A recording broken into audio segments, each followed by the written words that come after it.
Hey friends, it's Holly with the Center. So something has been heavy on my heart, been a burden on me. I just feel like I need to talk to you about it.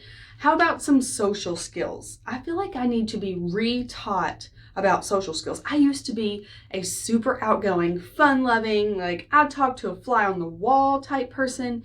And now I found myself kind of pulling back, especially during, a couple months ago when things were very, very different and I got used to being away from people, right? Do you understand that? You got used to being pulled back and not thrust into social lives and social situations. You could just say, no, I'm not going because of the COVID. No, I'm not going. It's not safe.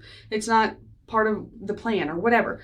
Okay, well now things are starting to open back up and you can go and you can do some things back to school. I know this is true for my kiddos. They have had to relearn some social skills. So that's what we're going to talk about today. What are social skills? Well, the definition is that it's a skill, it's the superpower, a superpower that you use to decode what's going on around you. You may use the sense of sight and see how people are showing their emotions. You may use the sense of hearing and hear how people are expressing their emotions. You may use your heart and feel how people are expressing their emotions. Now, when we're talking about social skills, I've been combing through this book right here, Social Skills Activities for Kids. And I've decided I'm going to do a video a week kind of telling you about some skills that you can do with your kiddos or kiddos. We're going to talk about things you can do for yourself. Okay, first thing is we're going to decode what is our superpower, our social skill superpower, because we all have talents, right? You are good at stuff. Okay, I am good at sports. I've always played sports. I play basketball and softball. I like to be, going and moving and doing stuff. I like to be outside. Okay, that's my talent. My talent is physical. I like to move and do stuff. Now, I'm not so great at listening. Okay, so when somebody's talking to me, it's a really bad habit of mine to be thinking about, what am I going to say? Are you done talking? Because I'm ready to talk now. I am not a very good listener. And that's something that I need to work on. And it's good that I know that about myself, right? Because sometimes it could hurt people's feelings if I interrupt them and I got to tell you this is so important. I got to tell you. So when you're thinking about your social skills, superpower, think about what you're good at and what you maybe need to work on, okay? So your social skill superpower is one thing you're going to use to decode situations going on around you. Now let's look at this picture here. Okay, what's going on in this picture? What do we see? What do we hear? Oh, I can hear that ball is bouncing off of his knee. They're outside, so I bet I hear some birds chirping. I see his face is kind of going like this. I'm making my eyebrows kind of look like his. I'm using my eyes to see. I wonder how he's feeling. I can tell that his eyebrows are going like this and kind of looks sad, but these kids all look really happy. Wonder what's going on in this picture. So, in order to use your social skills superpower, figure out what is it that you kind of went straight for. Did you use your eyes and see how his face was looking? Did you use your imagination and understand what maybe hearing is going on in here? Or did you use your heart and say, oh, I know how it feels to be left out. That little boy looks like he wants to play, but he doesn't really know how to play. Maybe he wishes that they would come and ask him, hey, do you want to play? So what did you use to decode what's going on here in this situation? Those are your super skills, okay? Did you use your eyes, your ears, your heart to feel? Those are your superpowers. So what holds you back in some social situations? That's the next little activity we're going to talk about. What is it that holds you back? And this little boy's thinking, you have to put your hand right here on your chin. I'm just kidding, you don't have to, but it really helps. What holds me back in social situations? Well, it's something that I've kind of gotten used to, being pulled away from people. It is kind of easier. You don't have to put so much effort into going and talking to people.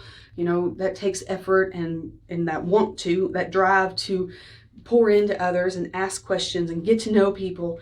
It takes effort. It's kind of hard to do. Okay, so this little boy's saying, what if people don't like me?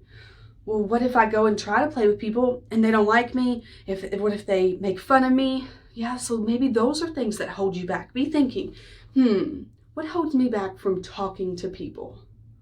Am I worried about what they would think about me? Or am I worried that maybe I don't know what to say in those situations? I don't even know the words to say. Yeah? Do you get nervous when you're talking to new people? Sometimes we do. Well, here's some social skills that we can practice. Very easy things to do. Number one is maybe we can smile.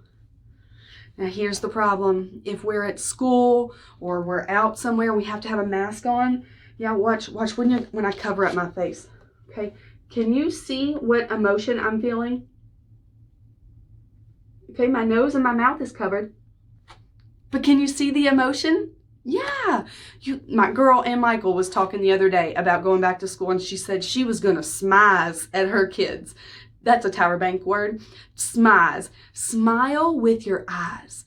Okay? You can smile and you can show people you're smiling from just your eyes. What about that? Now you can tell that I'm angry just from my eyes. Okay, so smiling with your eyes. If you have to be covering up your beautiful smile, it stinks, but that's the way things are right now. So smile with your eyes. Okay, next one. Share and wait your turn. That's a great way to use some social skills. Use your eyes and say, oh, that little kid's waiting right there. I should wait my turn, and take your cues. That means some guesses of what other people are doing, and you can maybe follow in line with them so that you don't cut in line. That's not helpful. And sometimes that makes people really angry. So you need to wait your turn and be patient. Okay, this one's really hard. Controlling our emotions. When you maybe are standing in line and somebody cuts in front of you, makes you angry, right? Makes me really frustrated. You could wait in line because I've been waiting in line, okay? So if we can control our emotions, first thing I'm going to do is I'm going to push my pause button. Now, I don't have one on my hand right here, but it's just a symbol. It's just an imaginary symbol. I do wear my pause button necklace all the time. So maybe I can push my pause button, take my deep breath, and say, oh, maybe that kid forgot. Maybe he didn't see me standing here in line and he jumped in front of me. And it's okay. It's okay. I can handle this. I'm just going to wait one person longer. It's okay. Maybe he didn't see me, okay? We're going to control our emotions, and we're going to see people with loving eyes and say, maybe he forgot. Maybe he didn't see me, okay? Asking other people to play with you. If you are that person that's playing and having fun and you see somebody that's like, I don't really know how to do this, you could be the one to go and invite them to come play with us. Hey, I see that you're sitting there not playing. Do you want to come play with us? Sometimes that's all it needs for people to feel wanted, feel invited. And last one we're going to do is making eye contact when somebody's talking. When you're smizing and you're looking at them, make sure your eyes are on their eyes. We can't have our eyes on their mouth very much right now. It's kind of hard. So you really got to be concentrating and listening, because it's hard. Sometimes I really read lips, what people are saying. And when you can't see their mouth, it's kind of hard to do that. So we're going to have our eyes on our friends, and we're going to be thinking about what they're saying, not about what you're going to say next. Just listen. Be there for them. Take a breath. You can handle this. I know social skills are really hard, and in this time that we're living in, we need to kind of be re-taught what they are and how to handle situations that we're in, because we haven't been in these situations for a long, long time. So I'm going to come back with you next week, and we're going to do some more activities. But until then, I want you to think about what holds you back. What is it that holds you back in social situations when you see everybody having fun and you're the one that's the outcast? Why don't you walk up to people? What is it that's holding you back? And I want you to smize with your eyes, look at people, and look at them in the eyes and smile through that mask. Because you can see emotions in people's eyes. All right, people, I hope you have a great day. I'll see you next time.